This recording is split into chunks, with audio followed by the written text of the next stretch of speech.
누가복음 24장 27절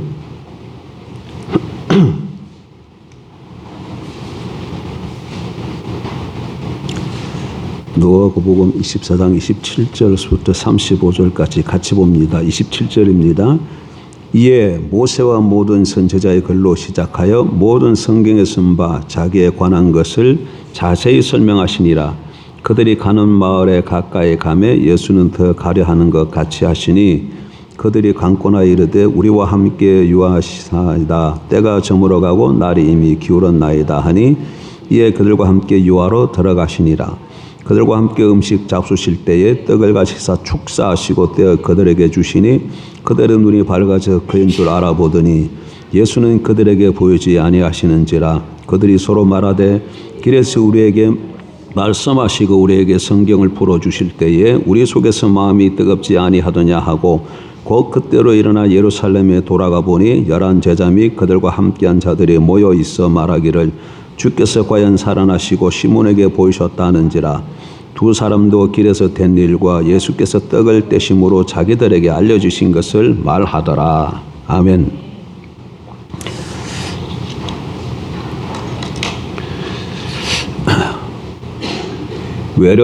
외래어임에서도 우리말처럼 자주 쓰이는 단어들이 많죠. 그 중에 하나가 매너리즘이라는 말이 있습니다. 이 단어는 사전적으로 일정한 기법이나 형식이 습관적으로 되풀이되어서 독창성과 신선한 맛을 잃어버린 상태를 뜻합니다.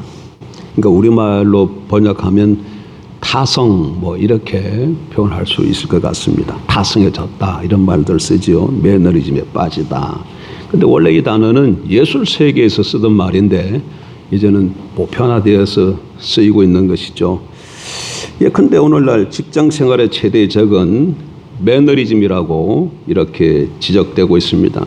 매너리즘에 빠지면 직장 생활의 활력을 상실합니다. 의욕도 독창성도 상실한 채 월급만 위해서 사는 사람들이 되는 것이죠. 그런데 저는 이 매너리즘 가운데 가장 무서운 것이 신앙생활의 매너리즘이 아닌가, 신앙생활에 타성해졌는 것이 아닌가 그렇게 생각을 합니다. 매너리즘에 빠지면 너무 무섭습니다. 주일이 되면 교회에 나옵니다. 예배드릴 때 아주 익숙합니다.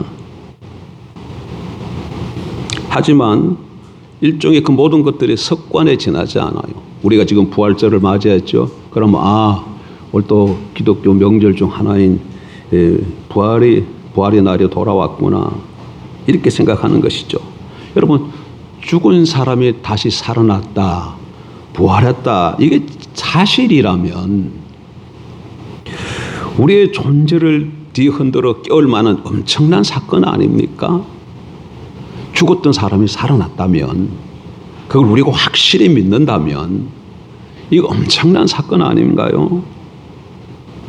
그런데 우리는 이날을 부활절이구나, 세월이 잘 지나구나 이런 식으로 맞이합니다. 매너리즘에 빠진 것이죠.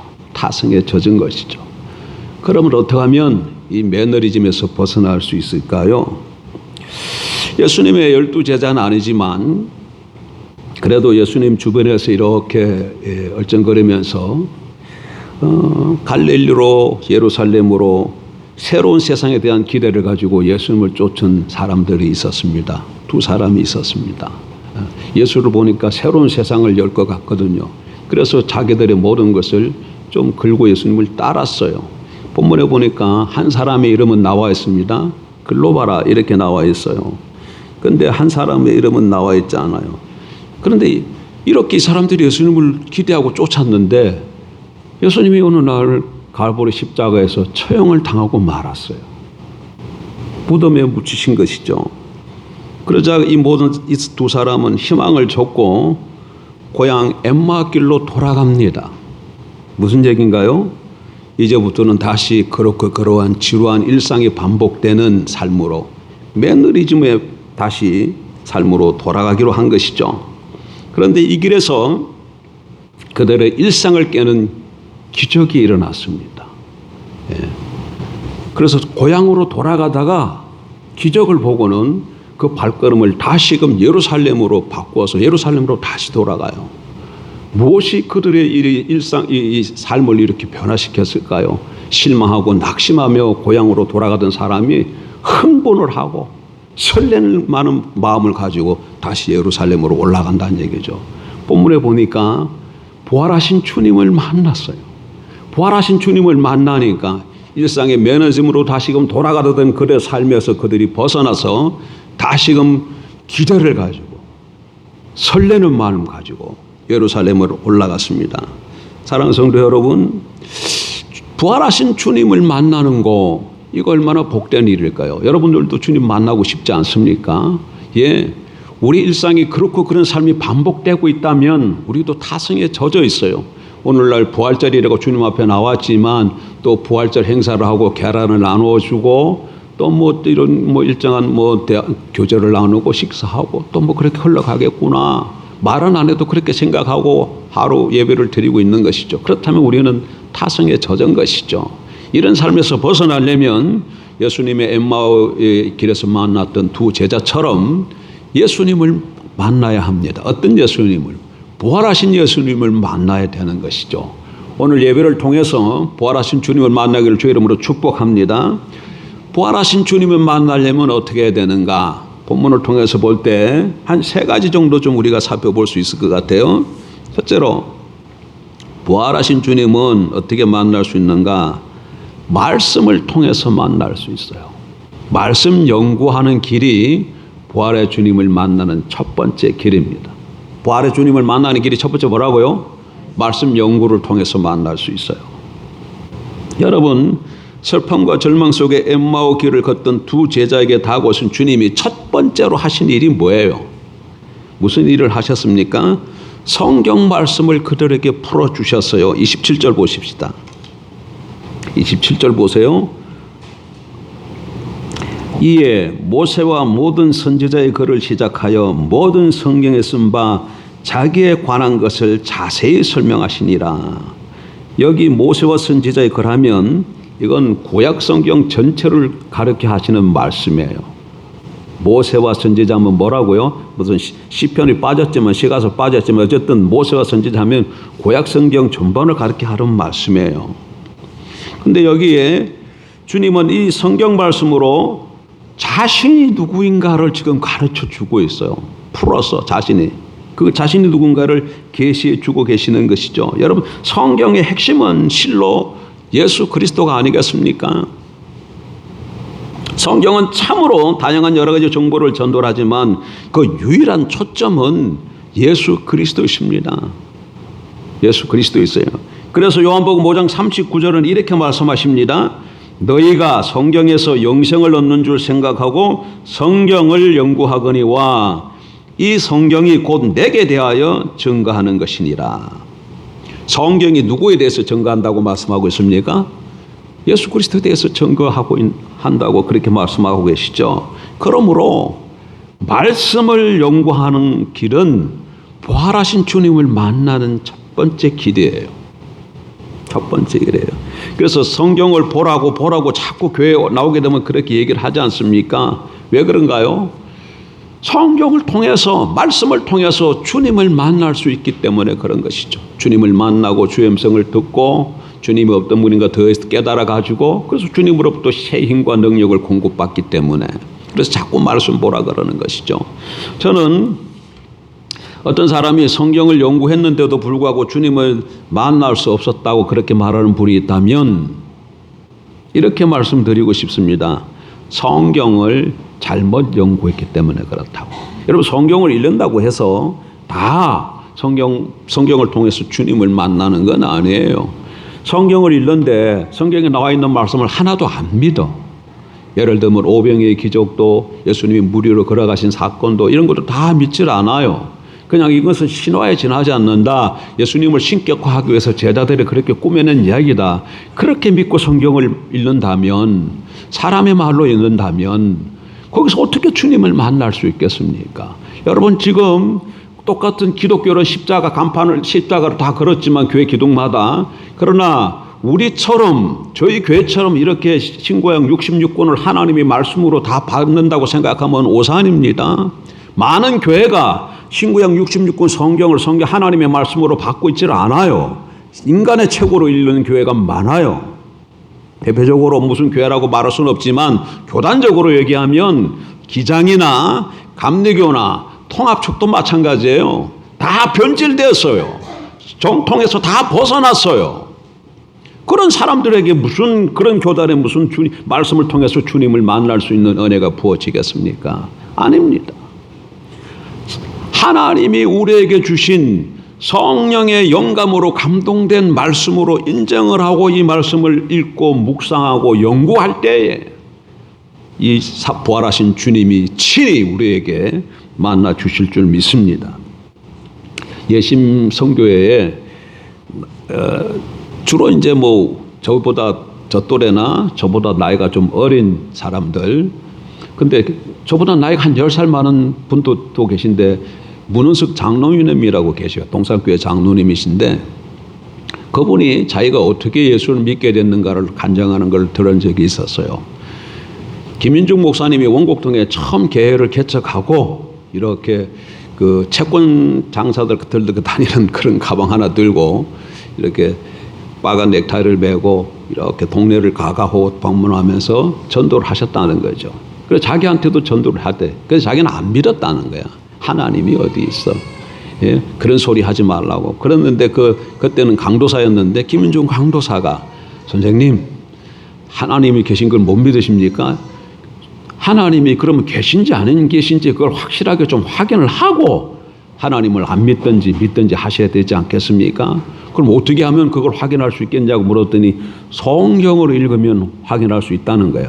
저랑 같이 성경을 한번 읽어보십시다. 딱 1년만 읽어보세요. 신구약 성경 1년만 한번 읽어보면 참으로 하나님이 살아계신 것을 확인할 수 있을 것입니다. 그런데 만약 1년 동안 읽음에도 불구하고 하나님이 살아계신 거 확인 안 되면 그때 가서 예수를 안 믿어도 됩니다.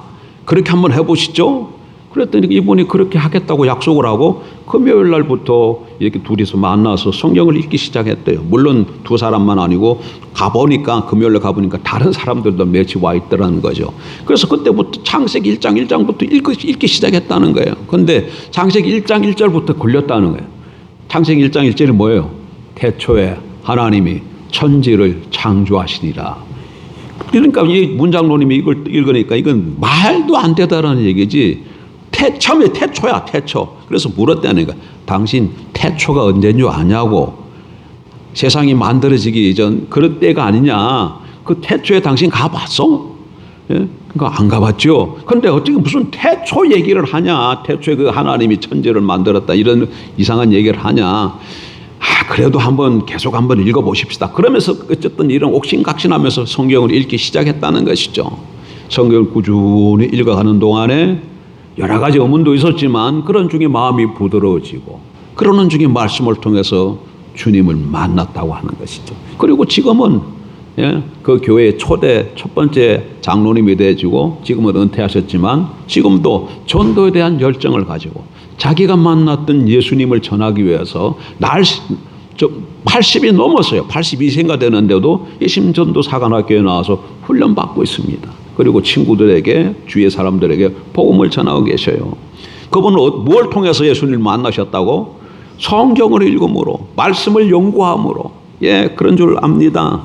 누구든지 간에 성경을 하나님의 말씀인 줄 알고 이렇게 읽고 묵상하고 연구를 하면 말씀을 통해서 부활하신 주님이 저와 여러분을 찾아와 주실 줄 믿습니다.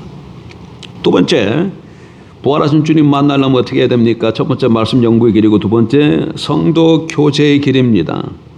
살아계신 예수님 만나는 또 하나의 길은 성도들이 함께 모여 교제하는 마당에 참여해서 말씀을 나누고 식사를 나누다가 거기에 주님이 찾아오신 케이스인 것이죠.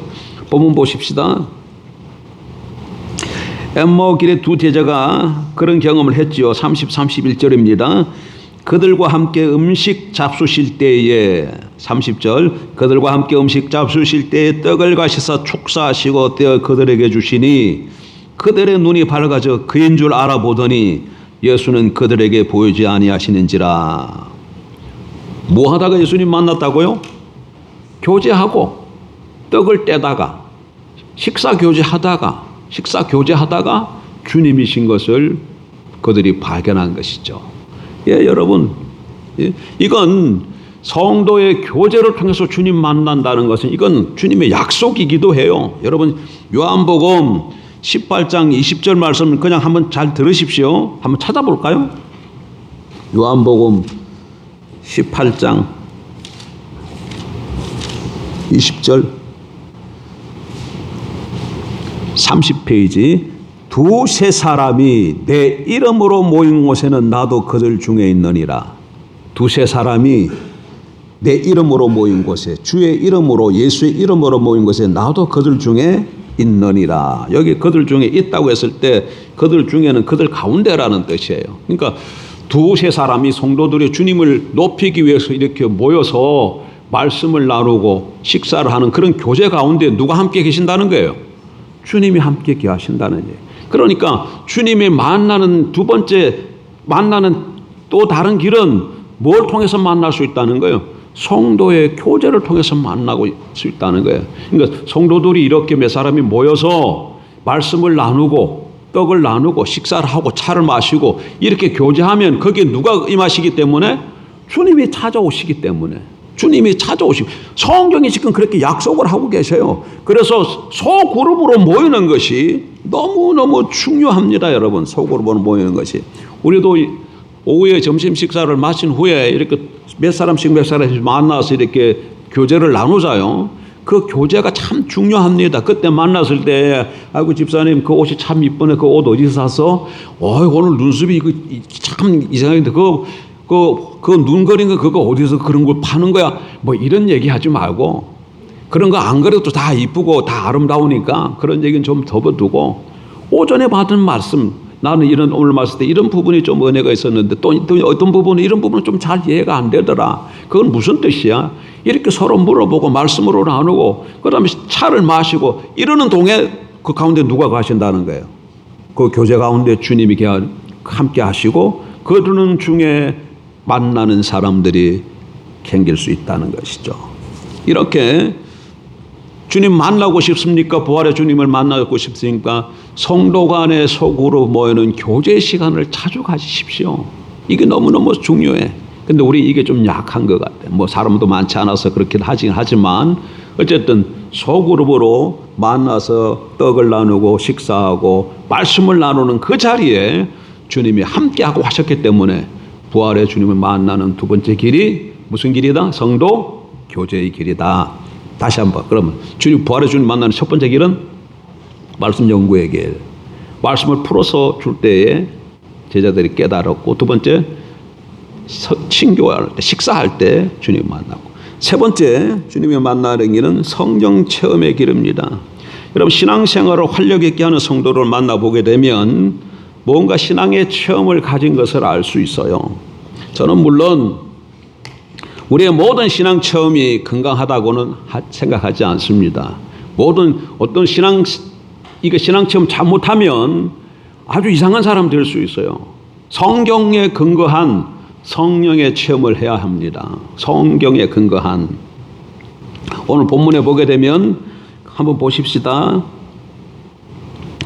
성경에 근거한 바른 성령 체험한 사람들을 보게 되면 그들의 그 체험이 그들의 삶과 신앙을 아주 결정적으로 바꾸는데 이 두 제자의 경우가 그렇죠. 32절을 보세요.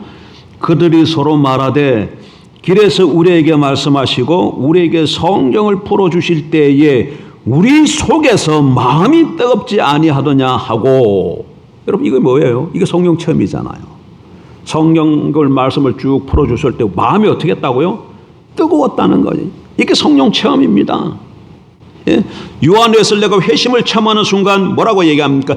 이상하게 내 마음이 뜨거워졌었다. 이렇게 고백하죠. 이게 성령 체험이에요. 여러분 파스카를 아시죠? 파스카는 팡세에서 이렇게 말합니다. 기쁨의 눈물 불 아브라함의 하나님, 이삭의 하나님, 야곱의 하나님, 예수 그리스도의 하나님, 나의 하나님. 이런 고백을 해요. 이게 뭐예요? 이거 성령 체험이에요. 성령 체험. 이렇게 성령 체험을 통해서 누굴 만나는 거예요? 주님을 만나게 되는 것이죠. 예? 주님을 만나게 됩니다. 여러분 요한복음 15장 26절에 뭐라고 말씀하신가 하면 이렇게 말씀하고 계셔요. 내가 아버지께로부터 너에게 보낼 보혜사 곧 아버지께로 나오시는 진리의 성령이 오실 때 그가 나를 증언하실 것이요. 여기 보게 되면 성령 보혜사가 오시면 하시는 일이 뭐라고 말씀하고 계셔요? 나를 증언하실 것이요. 이렇게 말씀하고 있어요. 그러니까 성령을 경험하게 되어지면 그게 분명히 나타나는 결과 중 하나가 성령이 오셔서 하실 일이 그리스도를 증거하는 일이기 때문에 성령 체험하면 정상적으로 성경에 근거한 성령 체험을 하면 누구를 만나게 된다는 거예요? 주님을 만나게 된다는 거예요. 성령 체험했는데 이상한 거 막 얘기해. 예수 그리스도하고는 아무 상관없는 그런 것을 많이 얘기해. 그러면 그거 성령 체험이라고 말하기 어렵습니다. 옛날에 퍼시 콜레 이름이 정확한지 모르겠어요. 퍼시 콜레라는 미국 사람 목사가 와가지고 내가 본 천국 경험 뭐 이런 걸 얘기 쭉 한 적이 있었어요. 그래서 거기에 대해서 많이 사람들이 관심을 가지고 책도 나온 걸로 제가 가는데 그거 다 새빨간 거짓말이었어요. 자기가 경험하고 처음 했다는 걸 얘기하는데 다 거짓말이야. 그런 거는. 일단 누가 자기가 성령 체험을 해서 천국에 갔다 왔다고 막 그런 얘기하는데 보니까 천국에는 막 꽃이 피어 있고 황금길이고 집들이 아름답고 막 이 시냇물이 흐르고 12가지 과실이 열려 있고 그렇게 얘기하면 그건 뭐예요? 일단 그건 거짓말이야. 그 성경에 나와 있는 말 아닌가요? 예, 성경에 나와 있는 말이야. 근데 성경에서는 그거는 뭘로 얘기하고 있어요? 천국에 관한 설명이 아니에요. 뭐에 관한 설명이에요? 계시록 21장에 나와 있는 그 성경이 21장에 보면 길은 정금길이고 보석으로 되어 있고 12진주물으로 되어 있고 막 등등 이렇게 되어 있어요. 그리고 어린 양의 보좌로부터 생명수가 흘러내리고 뭐 그 생명수 길가에 다달이 맺는 12과실이 있고 이런 거 조금 많은 사람들이 이런 걸 갖다가 또 거기다가 또 자기가 성령 체험한 거 이런 거 얘기 들으면서 자기가 천국에 왔다고 그렇게 얘기하는데 그렇게 얘기하면 저 거짓말이라고 판단하면 돼. 왜? 성경 계시록 21장에 나와 있는 것은 천국에 대한 묘사가 아니고 뭐에 대한 묘사다? 뭐에 대한 묘사예요? 이걸 엄청 여러분 본 것 같은데도 계시록 가보세요. 이런 거는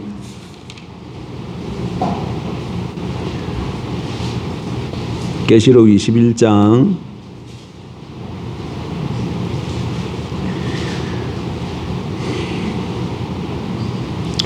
21장 1절 보세요. 또 내가 새하늘과 새 땅을 보니 처음 하늘과 처음 땅이 없어졌고 바다도 다시 있지 않더라.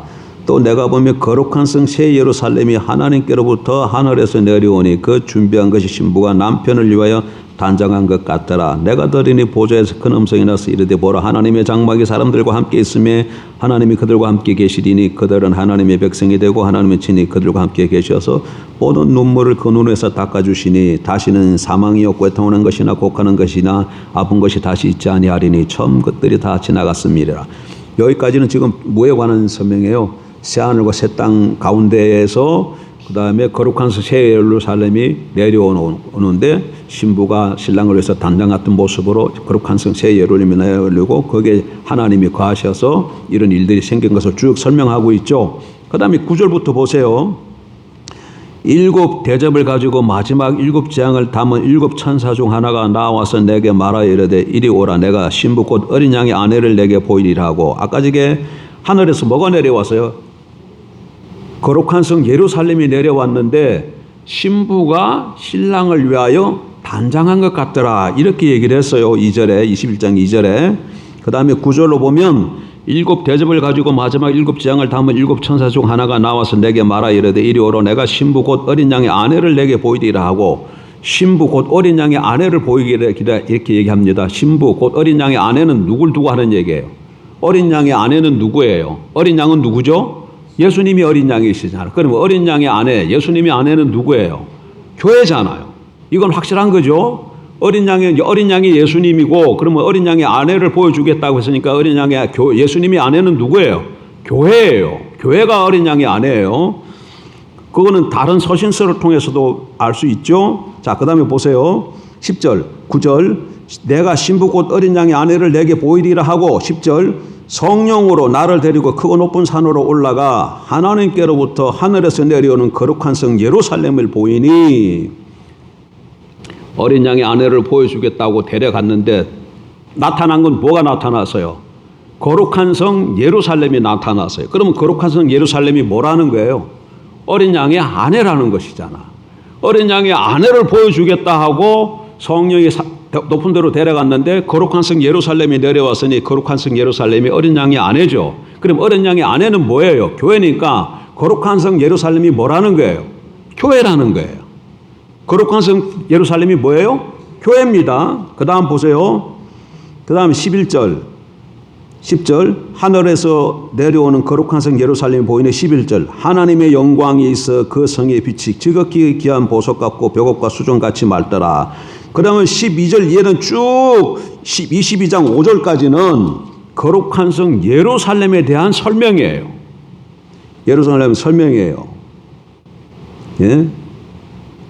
자, 좀 보십시다. 하나님의 영광이 있어 그 성의 빛이 지극히 귀하고 보석 같고 벽옥과 수정같이 맑더라. 그 크고 높은 성곽이 있고 12문이 있는데 문에 12천사가 있고 그 먼 돌에 이름을 썼으니 이스라엘 자손 12지파 이름들이라. 여기는 12지파 이름. 그리고 또 여기 또 18절 그 성곽은 벽옥으로 쌓였고 그 성은 정금인데 맑은 유리 같더라. 또 그 성곽의 기초석은 각색 보석으로 꾸몄는데 쭉 뭐 이렇게 되어 있어요. 근데 이게 설명이 전부 다 뭐에 대한 설명이다? 거룩한 성 예루살렘에 대한 설명. 거룩한 성 예루살렘 어린 양의 아내, 어린 양의 아내이므로 교회에 대한 설명이다 말이에요. 그러니까 여기서 본문을 끌어다가 천국이라고 설명하면 설명을 잘못한 거야. 잘못한 거예요. 그러니까 이런 데 속으면 안 되는 것이죠. 성령 체험했다는 사람들이 그래서 이렇게 막 성경을 이렇게 저렇게 잘못 끌어가지고 막 말하는 사람 많아요. 어쨌든 간에 그런 잘못된 체험 말고 성경적 근거를 가지고 성령 체험을 하게 되면 성령이 하시는 일이 그리스도께로 우리를 인도하는 일이 성령이기 때문에 누굴 만나게 한다? 예수 그리스도를 만나게 되어진다는 게. 그래서 성령 체험을 추구해야 돼. 성령을 사모해야 돼. 성령님 만나주세요 구해야 돼. 그래서 내가 성령을 만나게 되어지면 그 가운데 그리스도가 어떤 분인지 더 알게 되어지고 그리스도로 말미암아 우리가 새롭게 변화되어지고 그리스도의 능력으로 이 세상을 능히 우리가 감당하며 살아가게 될 줄 믿습니다. 예, 말씀을 정리하고자 합니다. 부활주일입니다. 부활주일은 행사로 지나가면 안 되죠. 행사로 지나가면 또 하나의 뭐예요? 타성에 젖는 거예요. 사람이 죽었다가 살아났다는데 이보다 더 큰 사건이 어디 있어요? 그리고 죽었다가 살아났다고 해서 죽었다가 자기 선생 이 글로바 이 엠마의 두 제자가 모든 것을 겪고 예수를 따랐어요. 그런데 예수가 십자가에서 못 박혀 죽고 말았네. 그래서 실망을 하고 자기 고향으로 돌아가 엠마오로. 그러다가 거기서 이 사람들이 누굴 만났어요? 부활하신 주님을 만나고는 다시금 예루살렘으로 올라가. 사람이 180도 달라졌어요. 예, 부활하신 주님을 만나면 사람들이 180도 달라질 수 있어요. 여러분 보세요. 기독교가 여러분 어떻게 그 짧은 기간 내에 팔레스타인으로부터 이게 안디옥으로부터 소아시아를 거쳐서 마게도냐를 해서 로마에까지 그게 사도행전의 복음 전파 길이잖아요. 어떻게 이거 짧은 기간 내에 이렇게 전파가 될 수 있었을까요? 어떻게? 이건 역사상에 이런 일이 일어날 수 없죠. 왜 그랬습니까? 보세요. 근데 성경을 보게 되면 예수님이 십자가에 처형해서 못 박혀 돌아가시자, 여러분 십자가 예수님이 돌아가셨다니까 우리 예수님이 그냥 십자가에서 죽었구나, 죽은 장소가 십자가구나 이렇게만 생각하면 안 됩니다. 그 당시는 로마 시대고 로마 시대에 십자가형을 거행했다. 이거는 아무나 십자가형으로 죽이질 않아요. 로마 사람들은 아무리 악한 죄를 범해도 십자가로 죽이지 않습니다. 십자가로 죽는 사람은 딱 정해져 있어요. 어떤 사람? 로마 제국에 반역한 사람. 로마 제국을 어떻게 한 사람? 반역한 사람. 노예 검투사로 있다가 그 반란 일으킨 스파르타쿠스 영화 보셨죠? 스파르타쿠스가 어떻게 죽어요? 십자가에 죽잖아요. 뭐 했기 때문에? 로마의 제국에 대해서 반역, 이렇게 로마 제국에 대해서 반역한 사람만 십자가형을 처하는 거예요. 서서히 죽어가게 만드는 거예요. 아주 최고로 그냥 뭐 칼 같은 걸로 푹 이렇게 심장 찔르면 그냥 푹 죽잖아요. 근데 십자가는 못 박아 이렇게 걸쳐놓잖아요. 이러니까 이거 사람 몸이 이렇게 처지죠. 그러면 이게 폐를 눌러요. 숨을 못 쉬어. 그래서 숨을 쉬려 그러면 어떻게 해야 돼? 다시 이렇게 해야 돼. 그러면 이 십자가 못 박겠네. 이것이 다시 이렇게 자기 올리는 순간 통증이, 고통이 또 오는 거야. 그러다가 한 번 쉬고는 또 이렇게 있어. 그런데 또 숨이 멎으려 그래. 그럼 또 이렇게, 또 자기 몸을 또 이렇게 해야 돼. 그럼 또 못 박힌 여기서부터 또 엄청난 고통이 오네. 이런 것을 반복하면서 탈전하면서 서서히 질식해서 죽어가는 것이 십자가형이에요. 그리고 그 십자가는 뭐에 대한 상징이라고요? 로마 제국에 반역한 자라. 그래서 예수님이 십자가에 못 박을 때 그 뭐라고 써 있어요? 왕이라고 써 있어요. 유대인의 왕이라고. 유대인의 왕, 로마 시대 때의 왕은 누구예요? 가이사예요. 로마 제국의 왕은 누구예요? 가이사인데 또 다른 왕이 있다 그러니까 그걸 정치적으로 해가 빌미로 삼아서 십자가 못 박아 죽인 것이잖아요. 그러니까 예수를 따르는 자들은 누구가 되는 거예요? 로마에 반역한 자들이 되는 거예요. 그러니까 제자들이 다 어떻게 해요? 숨어요. 다 숨어요. 모든 것을 기대를 걸고 새로운 세상이 열릴 줄 알고 쫓아갔다가 십자가에 못 박혀서 로마의 반역자로 처형되고, 또 성경에 뭐라 그러죠? 신명기에 보니까 나무에 달린 자마다 하나님께 저주받은 자라 그러니까 유대인들이 저거 구세주인 줄 알았더니 하나님께 저주받은 사람이네. 그리고 십자가형을 통해서 로마의 반역자네. 낙인이 찍혔네. 그러니까 더 이상 예수를 쫓으면 자기도 어떻게 되는 거예요? 죽을 수밖에 없어요. 그래서 다 잠잠히 도망가는 거예요. 숨는 거예요. 그런데 며칠이 안 지나서 이 제자들이 뭐라고 증거합니까? 너희가 십자가에 못 박힌 그 예수를 하나님이 다시 살리시고 주와 구주가 되게 하셨느니라. 숨었던 사람들이